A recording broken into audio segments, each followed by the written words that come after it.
उधर खैरागढ़ उपचुनाव के मद्देनजर सीएम भूपेश बघेल ने छुई खदान में कार्यकर्ताओं को संबोधित किया। इस दौरान उन्होंने कहा कि लड़ाई सिर्फ मरकाम और पुनिया की नहीं, हम सभी की लड़ाई है। सीएम बघेल ने लड़बो और जितबो का नारा दिया। वहीं इस दौरान सीएम ने बीजेपी पर जमकर हमला बोला। उन्होंने कहा कांग्रेस प्रत्याशी यशोदा वर्मा के लिए वोट मांगा और बीजेपी पर निशाना साधा।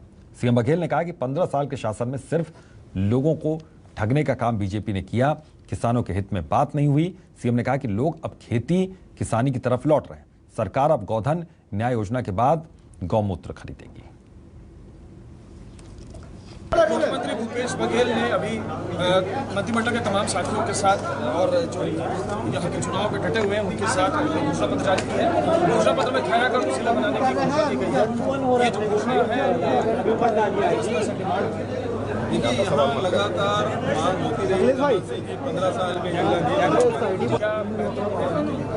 यहाँ के निर्माण के लिए, यहाँ के गौरव के लिए, यहाँ के विकास के लिए, यहाँ के रोजगार के लिए सारी शामिल किया गया है, जिससे खैरागढ़ हमारे साथ मुख्यमंत्री भूपेश बघेल यहाँ मौजूद है। उन्होंने घोषणा पत्र यहाँ पर जारी किया है और क्या इसके मुख्य मुद्दे शुरुआत हुई सर, आपकी शुरुआत हुई है पूरा विश्वास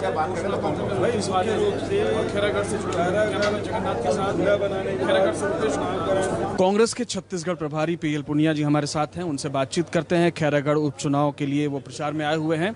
आज दिन भर का कार्यक्रम रहा, क्या आपको नजर आया? कार्यकर्ताओं में बड़ा उत्साह है और हमने खैरागढ़ में क्षेत्र के कार्यकर्ताओं से बात की, छुई खदान के कार्यकर्ताओं से और बाकी लोगों से भी निरंतर बात की, सीनियर लीडर से बात की, एमएलए से बात की, मिनिस्टर से बात की। तो एक समन्वय के साथ में पूरा काम किया जा रहा है और बहुत सही कांग्रेस पार्टी की स्थिति रहेगी। अच्छा, एक चीज़ और, अपना जो भी स्पीच है उसमें खास तौर से आप जोर दे रहे हैं कि किस तरह से बूथ पर डटे रहना है, क्योंकि बूथ पर अगर नहीं डटे तो हारी हुई बाजी भी जीती हुई बाजी भी गंवाई जा सकती है। और आपने ये भी कहा कि भारतीय जनता पार्टी को लेकर के कहा कि वो प्रचार करती है किस तरह से और जीतती है। हाँ, ठीक कहा, क्योंकि बूथ के ऊपर तो डटे रहना पड़ेगा और चुनाव प्रचार के दौरान भी जिसकी ड्यूटी सेक्टर में लगी है, जो विधायकों की लगी है, वो विधायक उसी सेक्टर में रहेगा और भी जिन जिन की ड्यूटी लगी है वो उसी हिसाब से रहेंगे।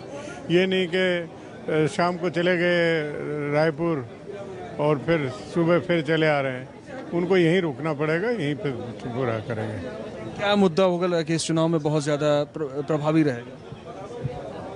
यहाँ का विकास है, एजेंडा है, हमारा घोषणा पत्र है और वो सभी क्षेत्रों के को ध्यान में रखते हुए, सब क्षेत्रों के विकास को ध्यान में रखते हुए अभी राजा देवव्रत सिंह जी का देहांत हुआ है, उनकी मूर्ति लगाने का, उनकी स्मृति में सब काम करने का, ये भी अपनी जगह एजेंडा में है और मैं समझता हूँ कि जनता को पसंद आएगा, एजेंडा भी पसंद आएगा और हमारे काम विशेष रूप से जो सरकार ने काम किए हैं, एक अपना स्थापित किया है, नाम स्थापित किया है, उसकी वजह से भी हमें पूरा भरोसा है। एक अंतिम सवाल सर, कि भारतीय जनता पार्टी को अभी विधानसभा चुनाव में जीत मिली है, वो भी उत्साह से लबरेज है और जो जानकार हैं कह रहे हैं कि मुकाबला कठिन। देखिए, चुनाव यहाँ हो रहा है, खैरागढ़ में चुनाव हो रहा है और यहाँ की परिस्थितियाँ देखते हुए भारतीय जनता पार्टी कहीं कुछ नहीं दिखाई देती। तो ये थे पीएल पुनिया साहब जो कह रहे थे कि यहाँ पे जो कांग्रेस का घोषणा पत्र है, जो उसके प्रॉमिसेस हैं, वो इम्पैक्ट डालेंगे इलेक्शन पे और वो यहाँ के सबसे बड़े मुद्दे होंगे। कैमरामैन जगन्नाथ के साथ खैरागढ़ से रुपेश गुप्ता, न्यूज़ 24। तो खैरागढ़ उपचुनाव को लेकर कांग्रेस के कई मंत्री इन दिनों प्रचार में जुटे हुए हैं। खैरागढ़ उपचुनाव को लेकर छत्तीसगढ़ के आबकारी मंत्री कवासी लखमा भी कांग्रेस प्रत्याशी के पक्ष में प्रचार करते हुए नजर आए। उन्होंने खैरागढ़ को जिला बनाने का ऐलान किया है। सबसे ज्यादा डिमांड हमारे छत्तीसगढ़ के हिंदुस्तान में सबसे डिमांड वाला मुख्यमंत्री भूपेश बघेल जी है, कांग्रेस पार्टी है। हमारे खैरागढ़ का चुनाव में यशोदा वर्मा, भूपेश बघेल के काम के यहाँ के जनता वोट डालेगा। भारतीय जनता पार्टी जीत हो जाएगा। अच्छा ये बताइए कि लोग तो कह रहे हैं कि कवासी जी को यहीं पे रहने दीजिए। कवासी तो यहीं रहेगा, बस छत्तीसगढ़ का आदमी कहाँ जाएगा।